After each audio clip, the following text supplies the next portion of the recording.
Pada video bulan lalu saya pernah membuat video yang temanya Tuhan itu tidak menyuruh kerja keras teman-teman ya.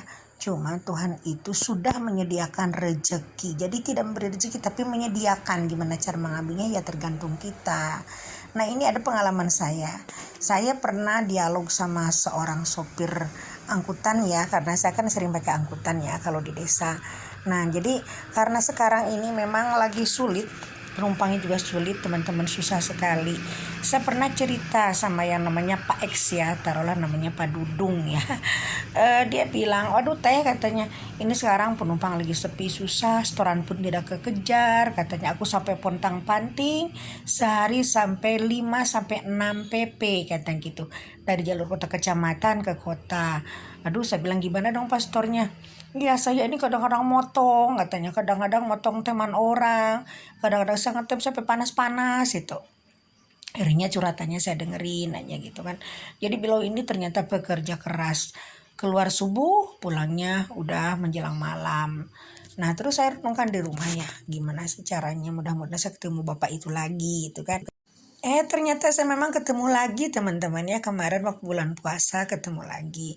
Jadi ceritanya gini, dia curhat lagi. Nah terus saya bilang gini, Pak tolong sekarang coba gini Pak, kita ini aja ya, curhat aja gitu.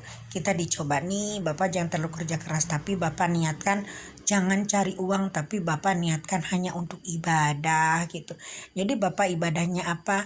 Ibadah membantu orang, membantu ibu-ibu, bapak-bapak yang butuh angkutan. Jadi orang yang mau ke kota Bapak ajak, Bapak bawa, dan nanti uangnya, imbalannya itu yaitu berupa uang. Jadi uang itu hanya imbalan dan bonus dari Tuhan. Aku cerita gitu loh sama beliau. Awalnya beliau ini diam aja itu kan. Terus bilang gini, ya masa teh katanya kerja nggak niat cari uang. Saya bilang gini, ya niatkan cari uang, cuma nanti yang ada dalam hati Bapak, niatkan bahwa Bapak ini hanya menolong orang. Rupa-rupanya Pak Dudung ini nurut sama saya teman-teman ya. Nah kemarin 2 hari yang lalu kan saya ketemu lagi sama dia. Kebetulan kan saya pulang dari pasar. Saya numpang mobil beliau. Beliau cerita sama saya. Dan tiba-tiba dia nyalamin saya gitu. Mengelurkan tangannya. Bilang, wah Pak gimana sehat Pak? Alhamdulillah katanya gitu kan. Gimana Pak? Udah ada maremanya. Marema kan kalau penumpang rame itu namanya marema ya teman-teman ya, bahasa Sunda. Dia bilang alhamdulillah katanya, dulu juga waktu orang-orang sepi, waktu habis ngomong sama teteh katanya kan, ini katanya alhamdulillah tiba-tiba setoran saya ketutup semua gitu.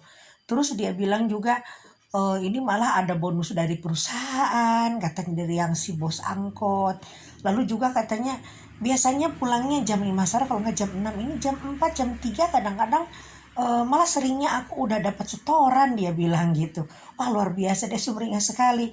Iya teh bener ya katanya, jadi jangan diniatkan cari uang ya katanya, niatnya kita ibadah aja ya katanya gitu ya. Sundanya bedok sekali gitu ya, karena memang beliau ini orang Sunda.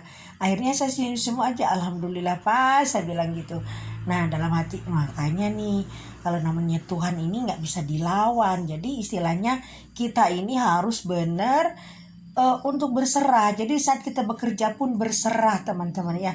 Berserah, ya Allah terima kasih ya Allah, aku dikasih umur panjang, dikasih usia yang cukup sehingga aku bisa bantu orang untuk melakukan kegiatan saya, untuk membawa penumpang yang mau ke pasar. Nah ini namanya Bapak Udung. Nah jadi beliau ini sekarang ternyata katanya penumpangnya banyak. Bahkan dari penumpang-penumpang ini yang kadang-kadang minta bawa barang, dia dikasih bonus katanya teman-teman ya. Bonusnya katanya lumayan, dia bilang gitu. Bahkan sekarang di masa lebaran ini, mau lebaran, dia bilang ada yang ngasih THR, ada yang ngasih baju, ngasih sarung, ngasih makanan katanya. Dari toko-toko, dari grosir malah dikasih baju gitu. Luar biasa teman-teman ya. Jadi ini kisah nyata. Jadi kisah nyata ini dari seorang yang bernama Bapak Dudung ya. Karena kan ini sopir yang sering saya ikut beliau gitu kan. Jadi dia bawa penumpang dari pasar, kebanyakan ibu-ibu ya. Jadi beliau ini memang supir yang sangat baik. Tuh penuh sekarang penumpangnya teman-teman ya, nggak 1-2 orang, bahkan penumpangnya bagus banget. Nah, jadi teman-teman kita semua ini kalau misalkan kita bekerja, jangan diniatkan mencari uang. Yuk kita niatkan untuk ibadah aja. Karena dari semua ibadah ini Tuhan nanti akan membalasnya teman-teman. Alam semesta akan mendengar semua doa-doa kita. Sehingga nanti akan dibiasakan, sehingga nanti akan dipatukan lagi kepada rezeki. Karena apa? Karena itu tabungan energi di alam semesta ini semakin banyak dengan kita berniat untuk membantu orang lain yang ingin sampai ke tempat tujuannya, ke tempat asalnya. Ada yang mau kerja, ada yang mau sekolah, ada yang mau kuliah, ada yang mau ke pasar, ada yang kemanapun. Nah, jadi niatkan diantarkan sama kita. Nah, so pasti teman-teman saya masih bikin video dari pengalaman saya ya, dan terima kasih kepada teman-teman yang sudah membagikan video saya kepada teman-teman yang lain hingga banyak orang yang tahu dan mengambil manfaat dan insight daripada video saya. Ini video singkat teman-teman ya. Nah, ini semoga semuanya kita dalam keadaan sehat, kita semuanya diberkahi dalam menghadapi lebaran ini teman-teman. Sekian dulu, bye for now.